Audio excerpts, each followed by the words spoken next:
Good morning, dear students. Today we are going to study fourth story of your book Footprints Without Feet. The title of the story is A Question of Trust. Trust meaning belief. It is said that you must set a thief to catch a thief. But it is also said that there is honor among thieves.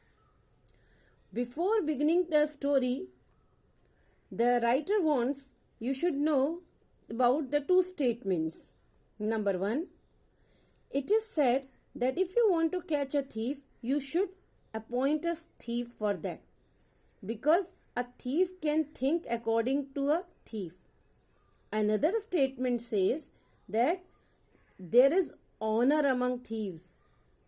One thief never shows dishonesty towards the another one.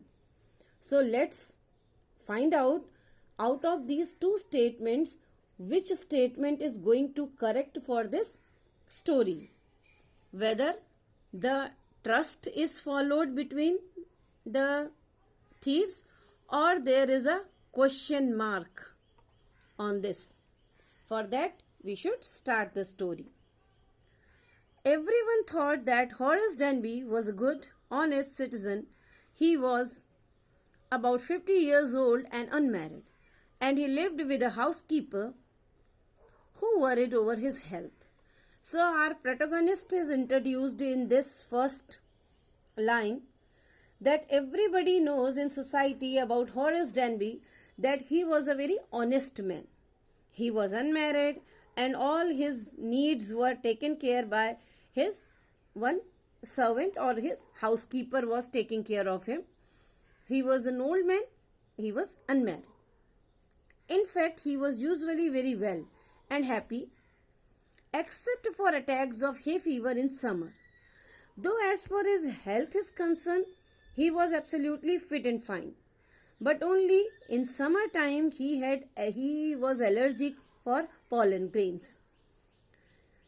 He made locks and was successful enough at his business to have two helpers.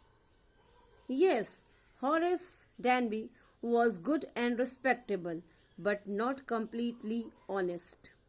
This line is very important. That's why you can see one dash is also kept. He was making locks and his business was doing pretty good. That is why he was having two helpers also. Though it was very correct that he was very good and respectable, but he was not completely honest.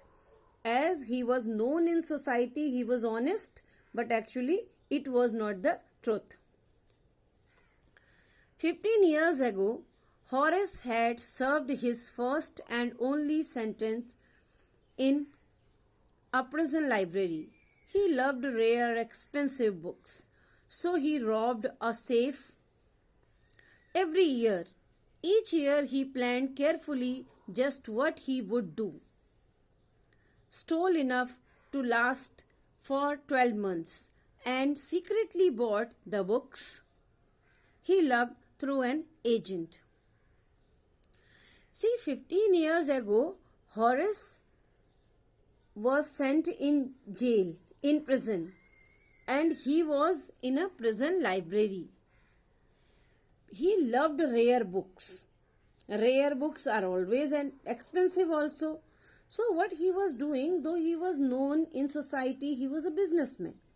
But actually at side, he used to rob one safe every year. And out of that robbery, whatever amount he was capable to earn, he used to purchase rare books. Rare expensive books, which for what one agent used to help him to purchase those books. So that is why the statement was absolutely clear. Though he was good and respectable in society, but he was not completely honest. Because every year he was stealing one safe because of for the reason to purchase expensive and rare books. Now, walking in the bright July sunshine, he felt sure that This year's robbery was going to be as successful as all the others. For 2 weeks he had been studying the house at Shotover Grange, looking at his rooms, its electric wirings, its paths, and its garden. So now, this July, he was thinking like every year. He was perfectly planning. He was a meticulous planner. He used to plan a house, select a house, and then rob that one. So this time he had selected the house known as Shotover Grange, and he was continuously observing everything, the garden pathway, electric wirings, rooms, whatever he has selected.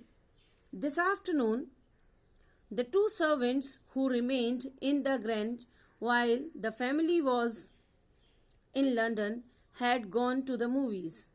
Horace saw them go, and he felt happy in spite of a little trickle of hay fever in his nose. He came out from behind the garden wall, his tools carefully packed in a bag on his back. So, as he was observing every day to this Shotover Grange house, only two servants were living in the house. The family was in London. So, that morning he noticed that two servants had gone for movie, meaning he had enough time to do this task that day. So he came through garden, though rest of other thing was fine. As I have already told you, he had allergy with pollen grains. So he was feeling a little sort of itching in his nose. Rest of other thing was okay. There was about 15,000 pounds. And yes, one thing I forgot to mention, that while he was there in the house, his tools, the tools with which he was going to open the safe, it was carefully packed with him. There was about 15,000 pounds worth of jewels in the Greenwich safe. If he sold them one by one, he expected to get at least 5,000, enough to make him happy for another year. He had calculated very well that in the safe of that particular house, Shotover Grange, 5,000 pounds worth jewels were kept. And if he would take those jewels one by one, he could sell. So for 1 year, he could read enough rare books. This was his planning. There were 3 very interesting books coming up for sale in the autumn. That was the month of July going on, and in coming autumn, 3 expensive rare books were going to come in market. Now he would get the money he wanted to buy them. So out of this robbery, he would get enough money to purchase those expensive rare books. This was his planning. He had seen the housekeeper hang the key to the kitchen door on a hook outside. He put on a pair of gloves, see the precautions, took the key and opened the door. He was always careful not to leave any fingerprints. As I have already told you, every year he was stealing one house, but he was taking absolute precautions. That is why for so many years people were known him as respectable and good honest man. So it was possible because while doing that task, he was taking utmost precautions. He knew the place where the servants were keeping the keys. He took out the keys from there, and before doing it, he had used his gloves so that no fingerprints will be there, so that he would be in trouble later on. A small dog was lying in the kitchen. It stirred, made a noise and moved its tail in a friendly way. There was dog also in the family, in that house, Shotover Grange, but he was capable to handle the dog very properly. "All right, Sherry, Horace said as he passed.